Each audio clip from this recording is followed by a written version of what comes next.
Now I'm sure you're the only employee here. You're like a night watchman named Pops who comes around once in a while with a big ring of keys to make sure all the shiny metal things here still beep and look pretty. No one here to send us off again. It's not like I'm asking for a big goodbye party or anything, but a little appreciation would be nice. We're risking our necks here and... What? You got a get back soon card from Agent 3? Well, whoop-de-doo, Mr. Popular.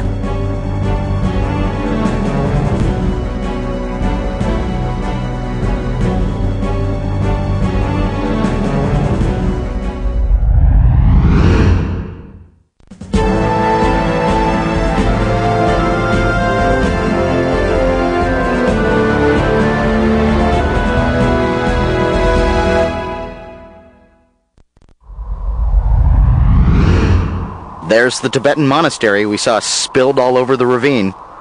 I have to say, it looks much better erect than wrecked.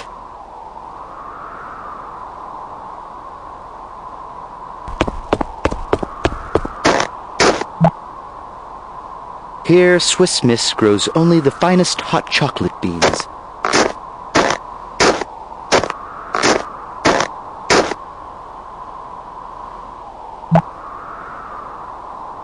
In all likelihood, that human roadblock is a Buddhist pilgrim, and from his ragged appearance, he endured a difficult journey to reach this place.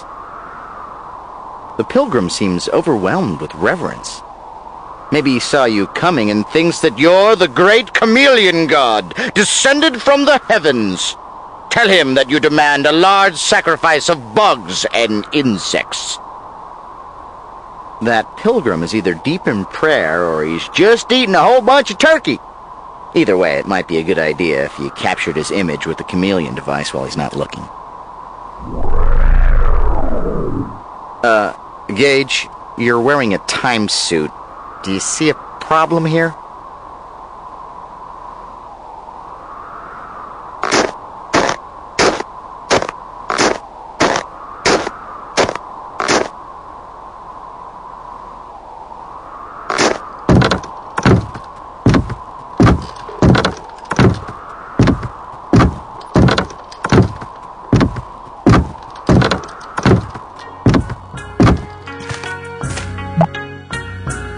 Look at the ground on this side of the bridge, Gage.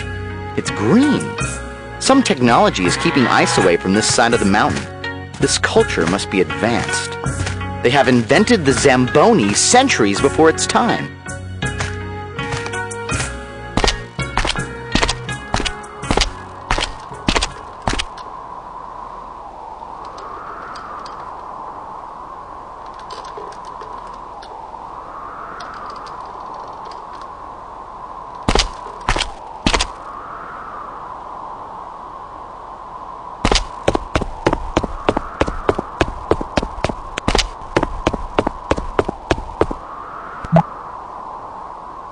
Now this is interesting. The walls on this building are partly made of a slightly translucent paper to allow sun to pass through. It reminds me of a greenhouse. A greenhouse in the Himalayas? Isn't that like looking for an ice needle in a butter haystack on a very hot day? I don't think I've quite mastered this simile thing yet. Sorry, Gage, there's a person ahead. You need a chameleon, guys, before we can go there.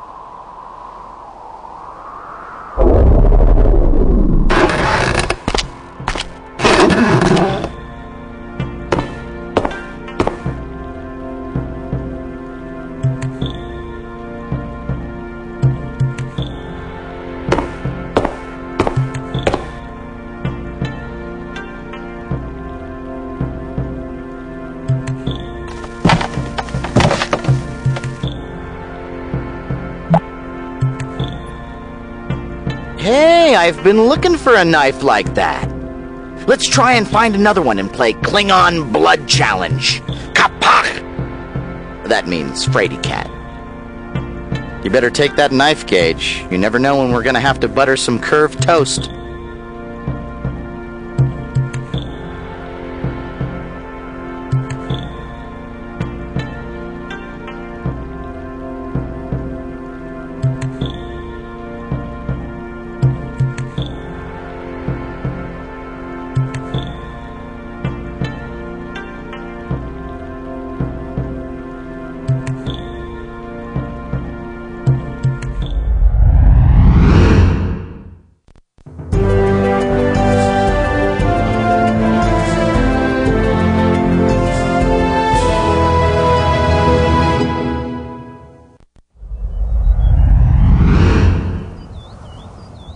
Greedy explorers continued searching for El Dorado right up to the end of the 18th century, cutting a bloody trail of atrocities through South America.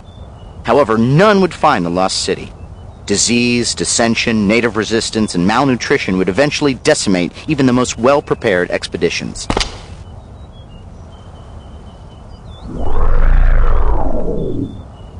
Sorry, Gage, you need a chameleon guise before you can enter a conversation.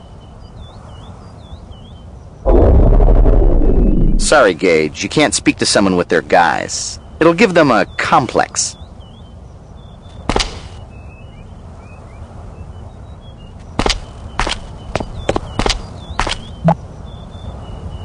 Gage, hold my purse. I'm going to take a picture.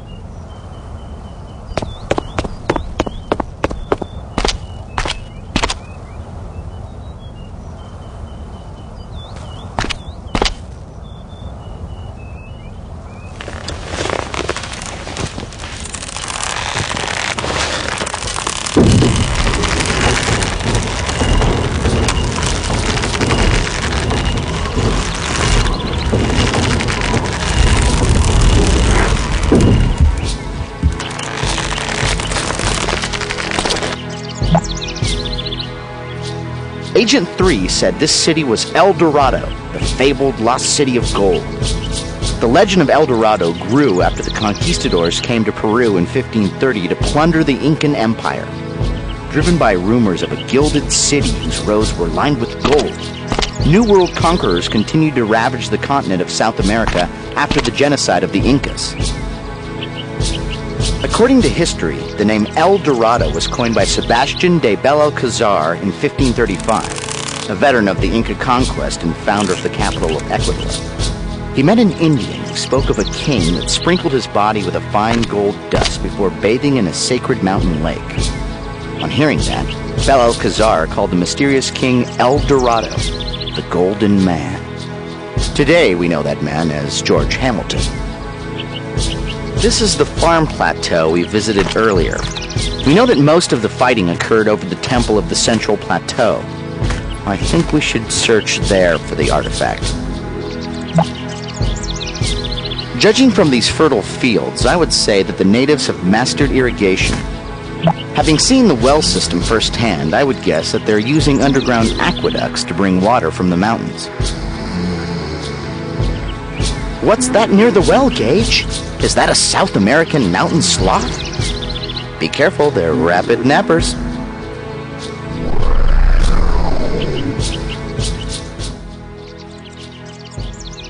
I was just about to get to my chores.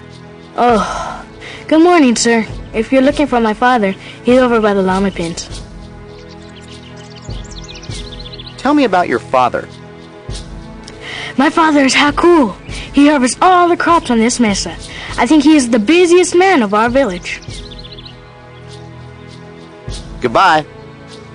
Bye, sir. I hope I was helpful.